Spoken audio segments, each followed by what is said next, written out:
याद रखना मेरे पागलों, इस जमाने में सिर्फ अमीरों की पूंछ है। नाम भी अगर लिया जाता तो अमीरों का लिया जाता, महिमा भी बताई जाती तो अमीरों की बताई जाती।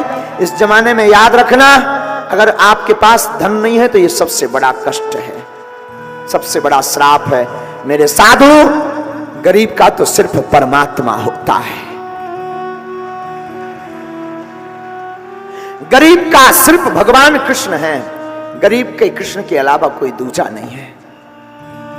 याद रखना, आज के जमाने में निमंत्रण कार्ड भी उसी को दिया जाता जो व्यवहार लौटाने की क्षमता रखता।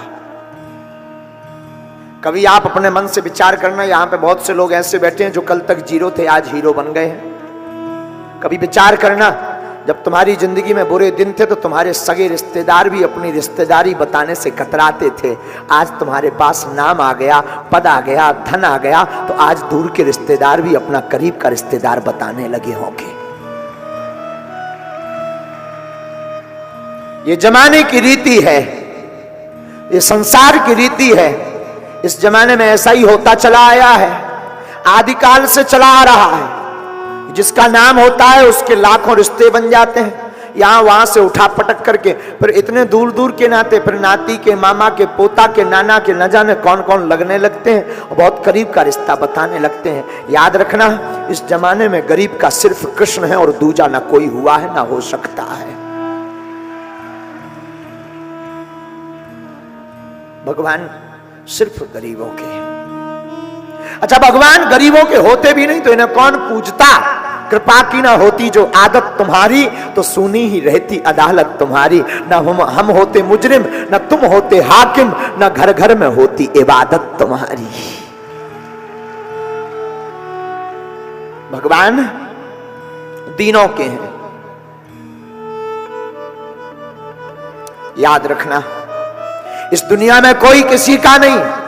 हम लोग भी बड़े पागल हैं, जिनके पास नाम होता, सम्मान होता, उन्हीं का गुणगान गाते हैं। हम लोग भी इतने बड़े वाले पागल हैं। अमीरों के घर की बेटियों का विवाह होता है तो लाखों रुपए का हम लोग गिफ्ट ले जाते हैं तो अपना सौभाग्य मानते हैं। लेकिन जिस आदमी के घर पर गिफ्ट ले जाते हैं उसे कोई फर्क नहीं पड़ता कि तुम लाए कि नहीं लाए। लेकिन कभी गरीब आदमी की बेटी के घर में विवाह में जाना, गरीब आदमी की बेटी के विवाह में जाओगे, 500 रुपए भी देकर आओगे तो उसके लिए वो भी बहुत बड़ा लाखों जैसा लगेगा।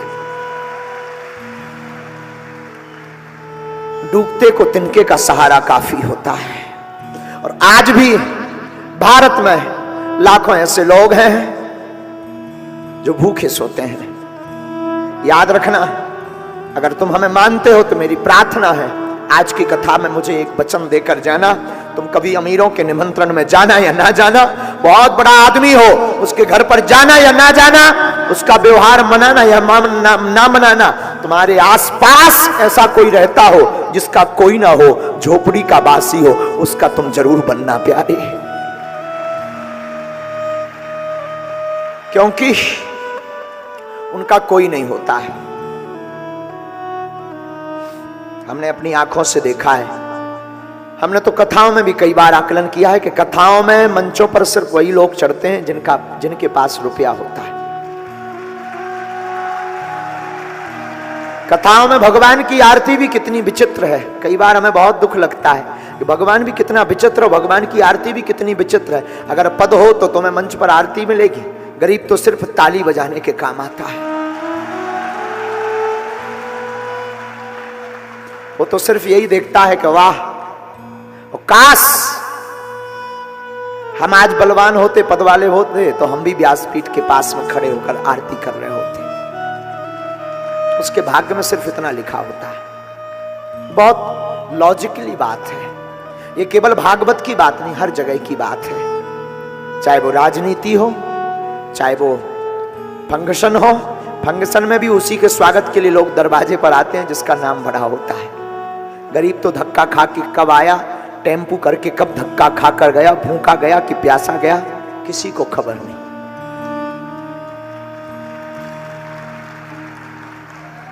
लेकिन हम प्रार्थना करेंगे, हो सके तो अपने व्यवहार में बदलाव करना। आज से ही अपने व्यवहार में बदलाव करना मेरे प्यारे।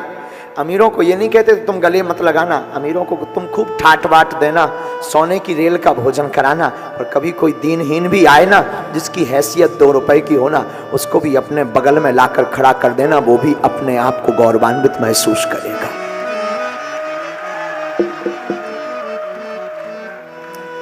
हमने तो अपनी आंखों से बहुत करीब से देखा है, कोई किसी का नहीं होता भैया।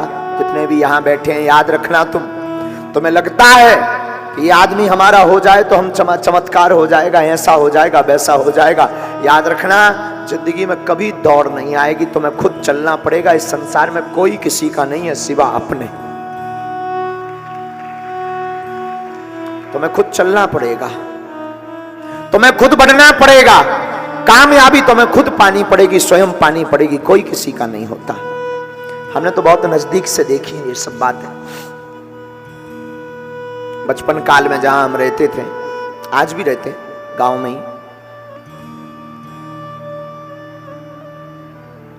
हमने भी अपने गांव में, पिताजी हमारे कुछ करते नहीं थे, अपने गांव में हम भिक्षा मांगते थे। आयु हमारी रही होगी यही कोई 8 साल, 8 साल की अवस्था, पूरे गांव में। उससे जो मिलता था उसी से हमसे जो छोटी बहन थी, भाई था, उनका भोजन चलता था। घर में कोई पुरोहित कर्म तो था ही हमारा। कोई अगर सत्यनारायण की कथा बचवाने के लिए आ जाए, तो उस जमाने में हमको सत्यनारायण कथा के 5 रुपया मिलते थे।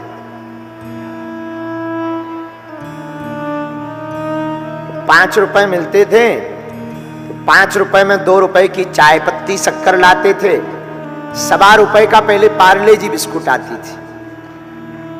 इतनी विचित्र दशा थी कि भोजन की ठीक से व्यवस्था नहीं हो पाती थी, इसलिए जो है पार्ले जी बिस्कुट खा खा करके हमने 8-8 दिन गुजारे। लेकिन भैया, ये बात हम आपको इसलिए बता रहे हैं कि हमने अपनी आंखों से वो दिन हमें आज भी याद है। अंधेरी रातें, वो पानी का टबकना, वो अंधेरापन, वो लोगों की अवहेलना करना। परिवार जब अवहेलना करता ना, नकार देता है, हमें आज भी याद है। पहले हमारे पिताजी का नाम लोग कार्डों में तक नहीं लिखवाते थे।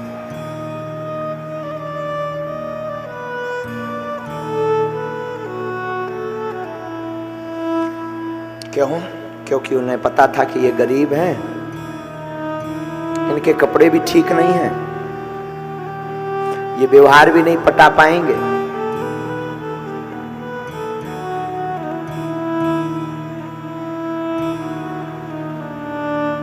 पर हमारी माँ ने हमें एक शिक्षा बहुत अच्छी दी।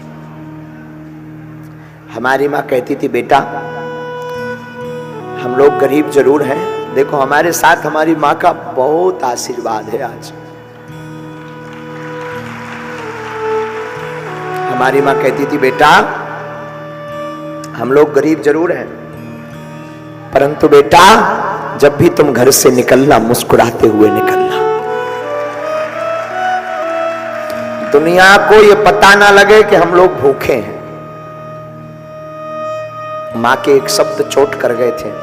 माँ ने कहा था, बेटा धैर्य रखो, ईश्वर सब देख रहा, एक दिन अपने भी दिन आएंगे।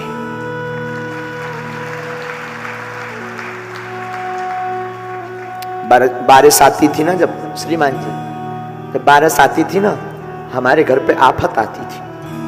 आफत, क्योंकि एक छोटा सा कमरा था, वो भी खप्पर वाला, तो पलंग के नीचे छिप करके हम तीनों भाई बहन रहते थे पूरी बारिश भर।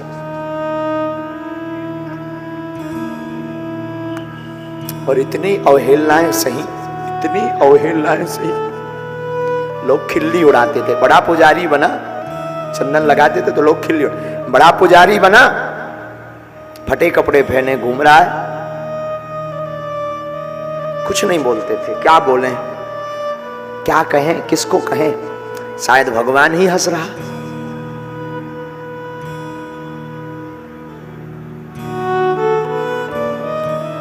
हमको भागवत पढ़ने के लिए वृंदावन जाना था बचपन में। अवस्था छोटी सी थी। तो वृंदावन जाने के लिए हमको 2000 रुपए की आवश्यकता पड़ी। आज भी वो दिमाग में चोट है हमारे।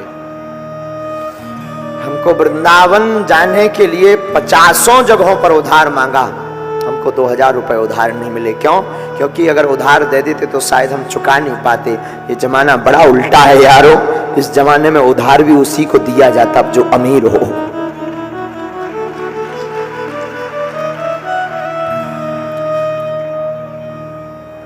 वो अंधेरी गलियां, वो लोगों का हंसना, त्योहार आते थे तो लगता था क्या करें। दीपावली आती थी, सबके बच्चे नए कपड़े, मिठाई, पटाखे। हमारी आप दशा सुनेंगे तो आप चौंक जाएंगे। ये दशा हम आपको इमोशनल के लिए बात नहीं कर रहे हैं, हम ये दशा बता रहे हैं कि जब हमारी जिंदगी में चमत्कार हो सकता है तो तुम्हारी जिंदगी में क्यों नहीं। हमने अपनी जिंदगी में जब दीपावली आती थी तो सबके बच्चे, पहले के जमाने में काशीराम नाम का एक पटाखा चलता था, हमें आज भी याद है। पूरा एक एक वाकया हमारे मन मस्तिष्क में आज भी भरा, आज भी हम भूले नहीं। और ईश्वर करे वो दिन कभी हम भूले भी ना। तो जो पटाखे चलते थे काशीराम, उन पटाखों को जब रात को सब जला लेते थे तो सुबह होती थी तो हम सुबह जो है रास्ते में गलियों में निकलते थे कि रात को शायद किसी का कोई ऐसा पटाखा गिर गया हो, अंधेरे में चल ना पाया हो, वो फूट ना पाया हो, तो वो मिल जाए तो हम उसको चलाएंगे, फिर खुशी मनाएंगे।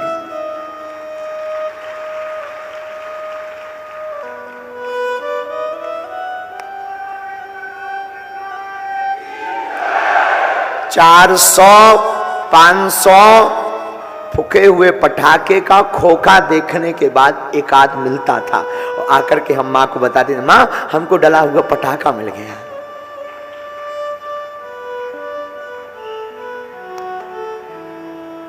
भगवान करे वो दिन किसी की जिंदगी में न आवे। भगवान करे आप सबकी जिंदगी में खूब खुशियां रहे, खूब रहे। पर एक बात बोले भैया, इन दुनिया वालों से कभी अपेक्षा मत रखना।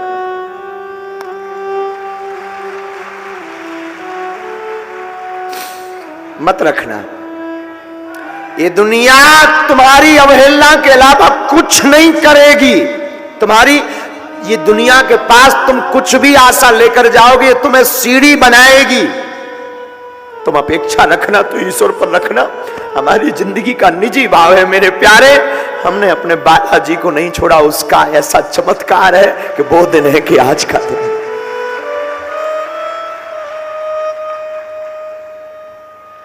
5 किलोमीटर है मेन हाईवे से हमारा गांव, गढ़ा गांव जहां हम रहे। अब तो ठीक है, समय अलग हो गया। वो पक्का रोड नहीं था, पैदल जाते थे 5 किलोमीटर। सबके पास तो पहले साइकिल होती थी, हम पढ़ने जाते थे तो पैदल। अवस्था 9 साल 10 साल, पैदल 5 किलोमीटर। लेकिन पूरे रास्ते पर एक क्रम था हमारा। रास्ते में जाते थे तो हनुमान चालीसा पढ़ते हुए जाते थे, वापस आते थे तो हनुमान चालीसा पढ़ते हुए आते थे। दुख कुछ नहीं, बस कभी कभी दुख होता था जब हमारे हमसे छोटा एक भाई है, छोटी बहन भी है, उसकी शादी आदि में जब उपद्रव हुए, संपत्ति नहीं थी, धन नहीं था, रुपया नहीं था, उधार खूब मांगा, कुछ नहीं मिला।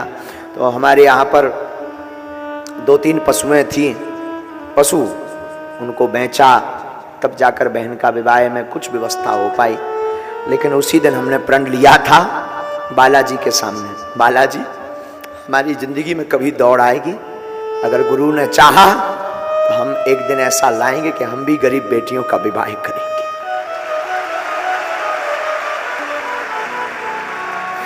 जैसे हमें अपनी बहन की विवाह के लिए दर दर ठोकर खानी पड़ी रुपयों के लिए, बालाजी कभी सामर्थ्यता देना तो हम चाहते हैं कि कोई भी भाई हमारे जैसा दुख ना पावे।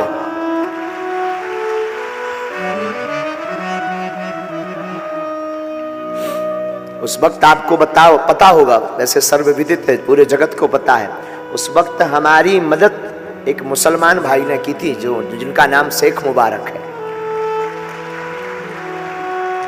हाँ, जाति से मुसलमान थे, लेकिन वो हमारे मित्र थे बचपन के। हमारी बहन का जब विवाह था तो हमको 20,000 रुपयों की जरूरत थी। उस आदमी ने बिना सोचे ये चुकाएंगे कि नहीं, बाकी हम अपनों की और सबकी बात बता रहे हैं। जगत में झूठी देखी प्रीत, एक भाई पर क्या गुजरता है, गुजरती है, भाई जानता है। भूखे का कोई नहीं होता। त्योहार आते हैं तो सबके घर में खुशियां मनती। आज तुम लोग यहाँ पहुंच गए तो तुम्हें लगता है अरे त्योहार है, इस बार थोड़ा सेलिब्रेट और अलग ढंग से करें, बड़े ढंग से करें। कभी जिंदगी जीकर देखना उन गरीबों की जिनके त्योहार पूरी भी बन जाए तो वो उस दिन को त्योहार मान लेते हैं।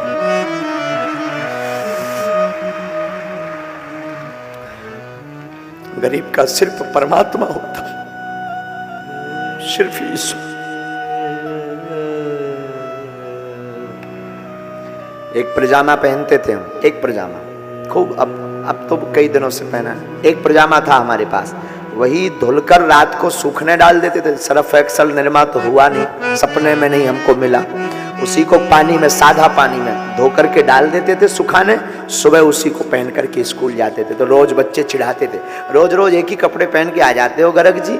हमको गाँव में गरग जी कहते थे। हम कहते थे भैया नहीं, झूठ बोलते थे, क्या करें भैया, तुम्हें लगता है ये कल दूसरा पजामा था, हमें पजामा बहुत अच्छे लगते हैं ना, इसलिए हम वही पहनते हैं। अच्छा तो पैंट के, हमको पजामा बहुत अच्छे लगते हैं। शौक तो था, मन तो था, रोज बदल कर पहने, पर मजबूरी भी तो थी।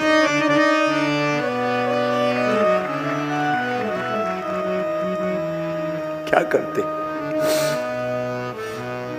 मजबूरी भी तो थी। और लोग तो अवहेलना करते थे, लोग तो ताने देते थे, बड़े भगवान के बने हो, क्या कर लिया भगवान ने। हमारी माँ का क्या कहना, धन्य है मेरी माँ, ये माँ का ज्ञान हम तुमको दे रहे हैं। हमारी माँ का क्या कहना, माँ कहती थी बेटा प्रभु को मत भूलना, एक दिन अपना भी समय आएगा। इसीलिए तो हमने बताया आपको, इसीलिए तो हम चाहते तो बागेश्वर धाम पर खूब समुदाय आता, लाखों रुपया आते। लोगों को लगता है गुरुजी बहुत अमीर आदमी, ठीक है आपकी भावना, भगवान ईश्वर जय जय करे। लाखों रुपए ठीक है आते, दान पेटी में खूब रुपया आता है, लेकिन हमने सोचा अगर दान पेटी का रुपया हम रखेंगे तो बहुत जल्दी अमीर हो जाएंगे, बड़े बड़े भवन हो जाएंगे, गाड़ियां हो जाएंगी, कोई मतलब नहीं निकलेगा। तब हमने प्रण लिया कि जैसे हमने बहन के विवाह में दुख भोगा, कोई ना भोगे, तो दान पेटी की रुपयों से गरीब बेटियों का विवाह करवाएंगे। और आज भगवान की कृपा है, हर साल बेटियों का विवाह हो रहा। 2023 में भी 18 फरवरी को 121 बेटियों का विवाह हो रहा है। ऐसी बेटियां जिनके भाई नहीं। जब हमने दुख झेल लिया, बहुत शिष्य हमसे जुड़ गए, बड़े बड़े लोग जुड़ गए, वो बोले गुरुजी कुछ सेवा बताओ। हमने कहा अगर हम रुपयों की सेवा देंगे तो चूक जाएंगे, अगर हम रुपया मांगेंगे, कोई धन दौलत गाड़ी मांगेंगे तो हम चूक जाएंगे बहुत जल्दी, और जैसे गुरु हैं उनके जैसे हो जाएंगे। हमने तुरंत संकल्प लिया, 3 साल से लगातार प्रतिदिन अन्नपूर्णा भंडारा चलाया जाए। हम धाम पर रहे ना रहे, भंडारा चलता। आज भी ऐसा नहीं है, आज भी कई दिन ऐसे आ जाते हैं कि उठा पटक करनी पड़ती, उधार उठाना पड़ता, कर्ज लेना पड़ता, लेकिन भगवान की ऐसी कृपा है भैया, वो दिन और आज का दिन, आज तक हम दोनों दिनों में कभी हम भूले नहीं। तो भगवान की ऐसी कृपा है कि कभी भी भगवान हमारी नाक। तुमको लिखना है कितने घंटे ट्रैक्टर चला, कितना डीजल लगा, और शाम को सिर्फ 1 रुपया मिलता था। माँ पूछती थी दिन भर कहाँ था, माँ स्कूल गए, स्कूल से खेलते रहे, स्कूल गई नहीं। माँ ने पूछा ये रुपया कहाँ से आया, माँ एक व्यक्ति जा रहे थे तो हमने उनका कुछ बता दिया, बागेश्वर बालाजी का नाम लेके, तो वो हमको चढ़ोतरी दे गए। ब्राह्मण थे तो ये स्वाभाविक था, ठीक झूठ बोले, क्या कह दें, अब माँ को क्या बोले, माँ तो खुद परेशान। 1 का सिक्का मिलता था, उस जमाने में 1 की भी बड़ी कीमत थी, 58 54 सब चलते थे। ये तो अभी बंद हुए हैं। 1 रुपए में हमारे घर पर तो 50 पैसे की चाय पत्ती बत्ती आ जाती थी, छोटी पुड़िया, चाय बन जाती थी 50 पैसे में। और हम ये आपको सिर्फ इसलिए सुना रहे, साधु तुमने भी खूब संघर्ष झेला, तुमने भी बहुत दुख झेला, तुमने भी बहुत कुछ सहा, अब बहुत भगवान की कृपा हो गई, ईश्वर करे और हो जाए। पर याद रखना, तुम भूलना मत, तुम्हारे आसपास ऐसा कोई हो ना तो एक घड़ी अमीर के घर मत जाना, पर जिसका कोई ना हो उसके घर तुम जरूर जाना। अमीरों के बहुत हैं, तुम सिर्फ प्रोटोकॉल निभाते हो, तुम सिर्फ चमक धमक देखते हो, ये तुम्हारी धूर्तता है। हम तुम्हें यह समझाने के लिए अपनी आप बीती बताए मेरे प्यारे, कि तुम पद के चक्कर में, नाम के चक्कर में, चमक के चक्कर में छोटे छोटे लोगों को धक्का देकर के न जाने उसके साथ क्या शोषण होता है। प्यारे, हो सके तो कभी अपने दिन को याद करके उनको गले लगाकर देखना। तुम बड़े बनो, लेकिन इतने बड़े मत बनो कि कोई गरीब ना मिल पाए। तुम इतने बड़े बनो कि कोई दीनहीन तुम्हारे बगल में खड़ा हो तो वो भी अपने आप को बड़ा मानने लगे। तुम इतने बड़े बनो मेरे प्यारे, बनना है। और आज की कथा में जितने भी हमारे पागल बैठे, अगर तुम हमको मानते हो, बुरा मत मानना, भगवान की खूब कृपा है हम पर। तुम लोग हो, हमें कुछ जरूरत नहीं। लोग कुछ भी बोलते रहे वो बात अलग है, सच ये है हमें कुछ जरूरत नहीं। तुम लोगों से बड़ी हमारी कोई संपत्ति नहीं है। कभी भी मौका मिले ना, तुम्हारे लिए 24 घंटे बागेश्वर धाम का दरबार खुला है, चले आ। कोई जब साथ ना देना, हम भी शायद ना दे पाएंगे साथ, लेकिन जिनसे हमने सब कुछ पाया तुम उनको पकड़ लो, तुम भी सब कुछ पा जाओगे।